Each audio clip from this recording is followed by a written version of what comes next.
Добрый день. Здравствуйте. Good afternoon, ladies and gentlemen. I want to talk about the Shiva phonology and some variations of its vowels. The topic is layers of vowel phonological system and variation of Shiva language. It is based on my investigation on Shiva, and I have also recorded several variations in different Shiva communities. My purpose is not to describe an ideal model of Shiva phonology, but to demonstrate a real picture of this language on its phonological system. First of all, let me briefly introduce the Shiva people. Shiva is a minority ethnic group in northern China. The population is about 200,000, and most of them resides in northeast China, together with Manchu and Chinese people. The most important historical event is the westward migration from northeast to northwest China in 1764. The civil people were ordered to garrison in Ili region to defend the border from the territorial occupation of Russian Empire. Shiva is famous for brave and skillful warriors. That's why they were sent there to guard. Those westward Shiva immigrants now live in Chapchar County, Ili, Kazakh Autonomous Prefecture, Xinjiang Autonomous Region, together with Kazakh, Uyghur, and Chinese people. Nowadays, the Shiva left in northeast China have lost their language and turned to local Chinese dialect. While the westward immigrants still use Shiva language, Shiva is the only living language in Manchurian branch, and many older generations can speak several languages like Shiva, Kazakh, Uyghur, Mandarin, and also Russian, because of the geographical particularity. And this is the map of their migration from the northeast to the northwest. It's a long way. The westward migration can also be seen as a very important event of language preservation. Otherwise, Shiva language will vanish like Manchurian in northeast China. Shiva is a Manchu-Tungusic language, which is very close to Manchurian. Although the Shiva people think their language is not the same with Manchurian, I still believe the Shiva is just a Manchurian dialect in essence, because the Shiva can speak with Manchurian in respective language without difficulty. In addition, their writing system is almost the same. Okay. In this study, I will use the data of Manchurian Shiva written form as a comparison to modern Shiva. Manchurian written form was invented in 1599 and improved in 1632. As you can see, it's very close to the Uyghur type of Mongolian writing system. And the Manchurian just made some adjustments to make it accord with Manchurian, the Manchurian language. I assume that the Manchurian written form is a reflection of 16th to 17th century Zheng Manchurian. Zheng Manchurian later established the last dynasty and ruled China for 269 years. As time goes by, the Manchurian has undergone remarkable phonological changes. The written Manchurian cannot be understood by native Manchurian speaker when they hear it. That's to say, it's a great split between the written and oral Manchurian.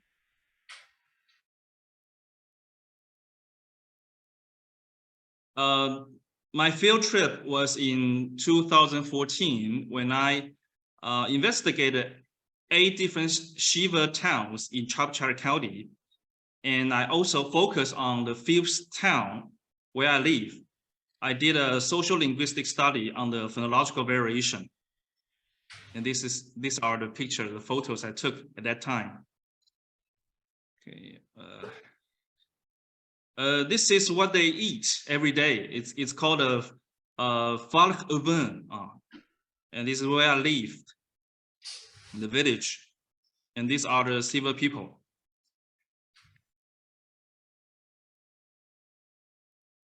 A very interesting thing to be noted is that they still use traditional Manchurian writing system in the newspaper. The picture in the left. The weird thing is they also speak like the written form in the radio broadcasting. So the native Shiva speakers who hear the radio cannot understand the radio at all because they are written form. So they are not communicable. The written and oral forms are not communicable. On the right is their math textbook, and it's written in Kazakh. And these are the Sibe old people in different towns. Okay, since Sibe is the only living Manchurian, there are many studies concerning this language. However, when it comes to the most basic phonological description, there are several different proposals about the vowels. The Chinese scholars describe an 8-vowel system, R, E, I, O, U, E, U. And the Japanese scholar Hattori described a 5-vowel system, R, E, I, O, U.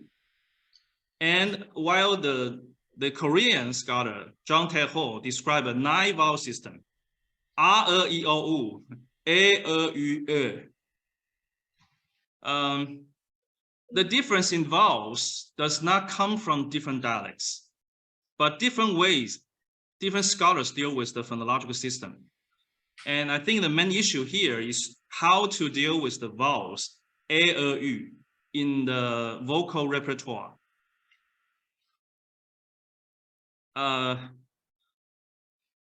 As a basic concept in phonology, phoneme and allophone are fundamental terminologies when we need to describe a language phonological system. The distinction of phoneme and allophone tends to be regarded as an either-or selection. Either a sound is a phoneme or an allophone of other sound. Just like going to heaven or hell when people die. It seems there are only 2 ways to go. The traditional phonological theory is rather idealistic, but the language fact is far more complicated, and a sound can fall into the domain neither a phoneme nor an allophone. In my view, the Shiva A, U are such sounds.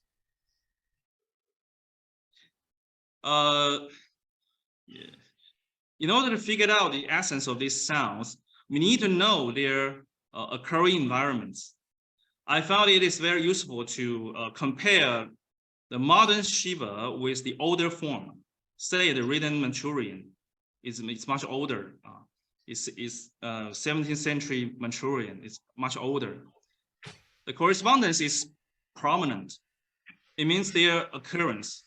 The occurrence of A, can be predicted.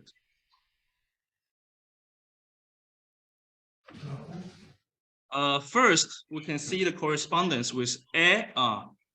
A corresponds to the written RE or I in the written form. For example, we can see like the milky tofu. The oral Shiva is and the written form is RE. And big beats, the modern Shiva is and the written form is IHA. So we can see the correspondence A and I, A and RE. And this correspondence happens a lot. And then we can see the second correspondence of A. The Shiva A corresponds to the written Iya, like we say makeup. It can be memin to miamimbi. So there's correspondence between A and Iya. This one does not happen a lot, but it also happens. And the third group, the Shiva A corresponds to the written OE, EO, Y. This group is much more complicated, and it does not happen a lot. Like mencho to moncho, khercha to kharcha. It does not happen a lot. And then we turn to the correspondence with Shiva corresponds to written OE or OI. For example, like we can see the fox. Shiva is döf, and the written form is dobi. Like coin, the Shiva is bermo, and the written form is borimo. So we can see the correspondence to OE or OI. This group also happens a lot. And the second one is corresponds to the written io or ui, like fart, feten to fiotombi, or we can say have, durin to durin. So this one is to io ui correspondence. And the third group is complicated. Corresponds to the written oo, ui, iu, yao, I. Like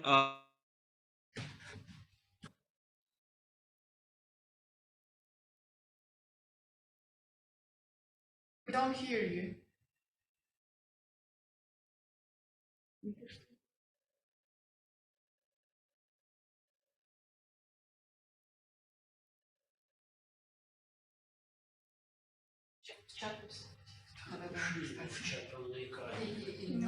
Выключите, снова включится.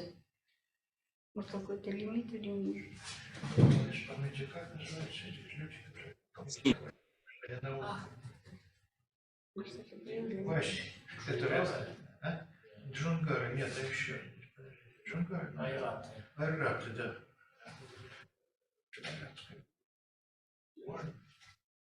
Почему же? Это вообще все вот эти вот эти диалекты, они будут влиять. Видите, что у меня материал старый, значит, записи сибирского. Это точно разговляние вроде политики.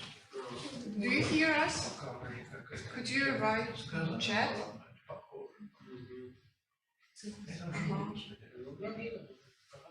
Видите, регрессивная ассимиляция классных вообще. Do you hear us?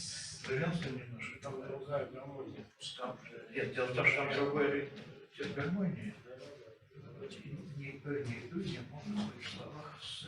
No, we don't hear you. Нашей No, по подъему. we don't hear you. Очень похоже, что там гармонизм появился другого типа. Что связь пропала? Видимо, у него слабый. Да, у него, наверное, слабый интернет, поэтому он, кажется, слышит нас, Да, мы его не слышим. его не слышим. Нас он слышит, Да, видит? да. Напишите ему. Написать. Вот, А написать. кто-нибудь может что-то сказать из зала? Может, по-китайски скажет? Что сказать? Ну, кто-то из участников в чате может что-то сказать, просто чтобы мы проверили, что не у нас. Давайте скажу, а куда говорить-то? Нет, в смысле из тех, кто в Zoom. Нет, ну у него видео запись. Твой пути, он пути дауни. Что-нибудь слышно, например, меня? Да.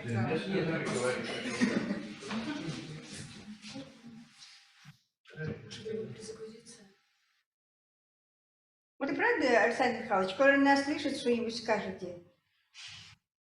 Мы его не слышим. Я просто спасибо скажем за данные, которые нам очень мало доступны на сибирском. Это действительно интересно.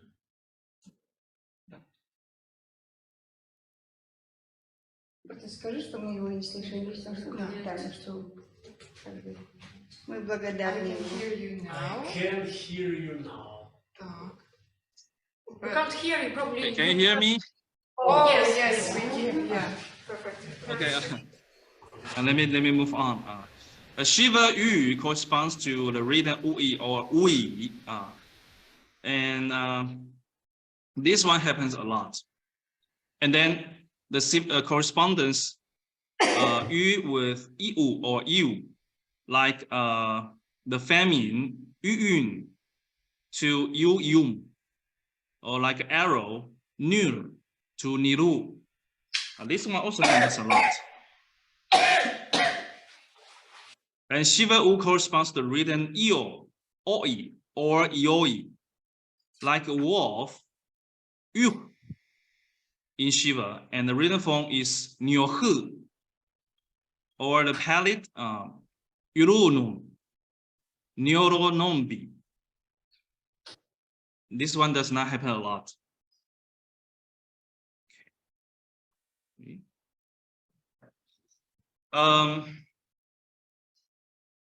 However, these correspondences are just partially predictable, and there are many exceptions. That under such circumstances, the correspondence does not occur. Like bait and baida, it will never become bait. It just bite. And baniha, it will not be beniha. It's just baniha. These are there are exceptions, and these exceptions happen a lot. I mean, the correspondence mentioned above is not stable. The sounds a or u can happen under the phonological conditions, and they might also be absent. To briefly conclude, the Shiva vowel system should consist of 8 vowels, say R, E, I, O, U, A, U, but they do not belong to the same phonological layer. R, E, I, O, U are central and can happen everywhere without constraints. By contrast, A, U are rather marginal and only appear in some constricted environments. The appearance of A, U is partially predictable and usually unpredictable. Their phonological features are not so much like that of the central vowels R, E, O, U. Therefore, they don't look like genuine phonemes, but and by no means allophones. They are not like the other phonemes, but they are definitely not the allophones. That's why I label them as marginal phonemes to contrast with the central vowels. Sorry. Therefore, my conclusion is that modern Shiva has 8 vowels with 2 layers. The central vowels R, E, O, U, and the marginal vowels A, U. The correspondence between Shiva and the written form can be seen as the result of historical sound change. In the sound change process, new vowels A, U appeared, but their status in the phonological system is still different from that of the central vowels R, E, O, U. So the time is up.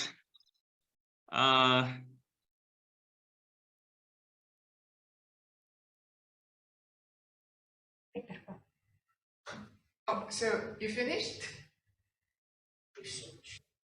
Yeah, I'm done. Thank you very much. Any question?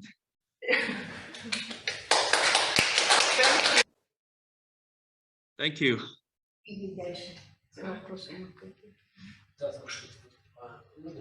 Yes, we have a question from the audience here.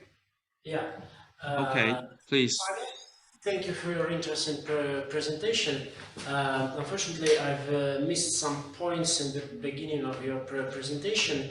Could you please tell us once more broadcasting in Sibe?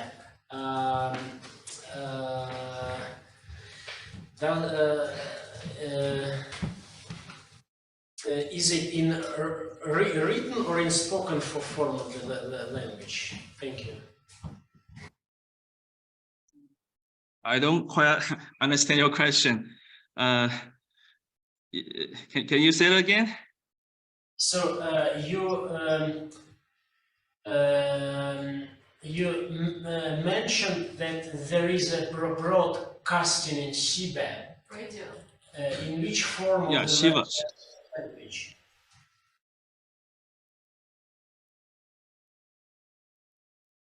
I don't get you. I'm sorry. You mean the name of the people? The Shiva? So Yeah. there is a broadcasting in Sibe. Oh, broadcasting. Yeah. I mean, in their radio broadcasting, they use the written form to read. They don't use the everyday used oral form to speak. That's why the people do not understand the content of the radio. It's very weird because the radio should be everyday use form, but they do not use that. Just like what they use in the newspaper is the written form. And these people are very literary.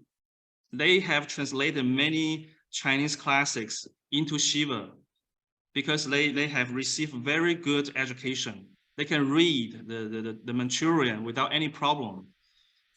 So they a learned Shiva is the person who can read a lot of the Manchurian written form. That's what I think. So the writing form has a very high value in their culture, and they still stick to the written system. They don't want to change it. Do I answer your question? Yes, thank you very much. Thank you. Any questions in Zoom? Yes, Alexander Mikhailovich. Hello, thank you very much. It was very interesting. Hi. It seems to me that the changes in vowel system in Sibe, it's the result of Mongolian influence, Oirat influence, because such a vowel harmony is not characteristic of Manchu linguistic languages. It's quite different in Manchu linguistic languages. I'm quite confident that this is the Mongolian influence. What do you think about it? And my question is, is it really so that Sibe read and write in written Manchurian, only in written Manchurian? Yeah, the written form is from Mongolian scripts, but they made some adjustments. Yeah. Thank you.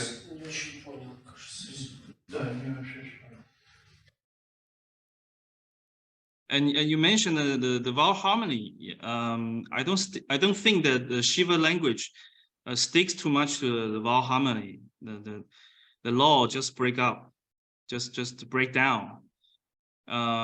Because of some reasons. It does not look like what the written form appears. It's different. In the oral form, it just changed. I have no idea why it is changed like this, but the fact is they just changed.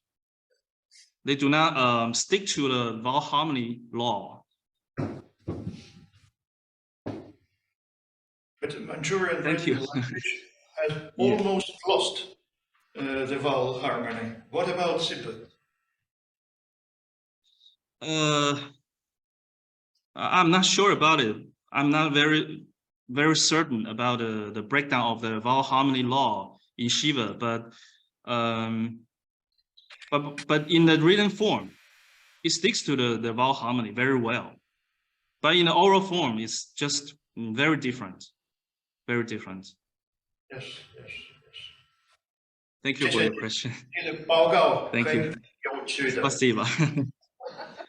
There is a question from Olga Morozova in Zoom. Please. Okay, then I want to ask you about the diphthongs in Sibe. Are there diphthongs in this dialect or not? Then I ask you about it because I see on the slides the examples of words when there are two vowels together. For example, bite, thin, yes. Not this slide, but okay. Thin, like, bite. Do we have? Okay. I see. Yes, exactly. Right. Yes. Then Sibe. Yeah. Yes. Okay. This example, yes, with the meaning thin. So we see then the word bite.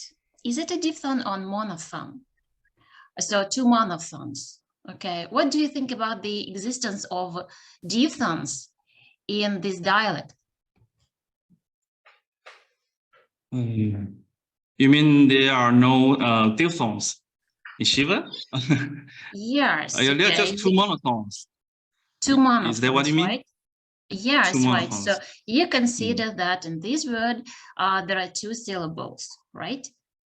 Yes, yes.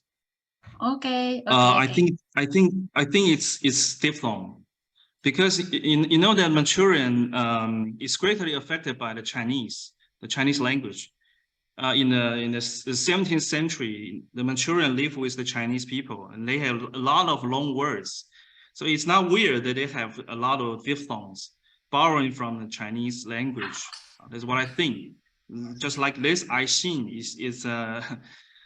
it means gold. It's just I xin. So I think we can take it as a diphthong with no problem. Yeah. Okay. But it's not very like the Altaic languages. I know Altaic language does not have diphthongs, but I think there are some exceptions. There's some exceptions. Yeah. Thank you. Okay. Thank you. Thank you. Thank you very much, Zhonghua Zhang, for your presentation. It was very interesting, and for the questions. Thank you, and we are. Thank you, everyone. Спасибо.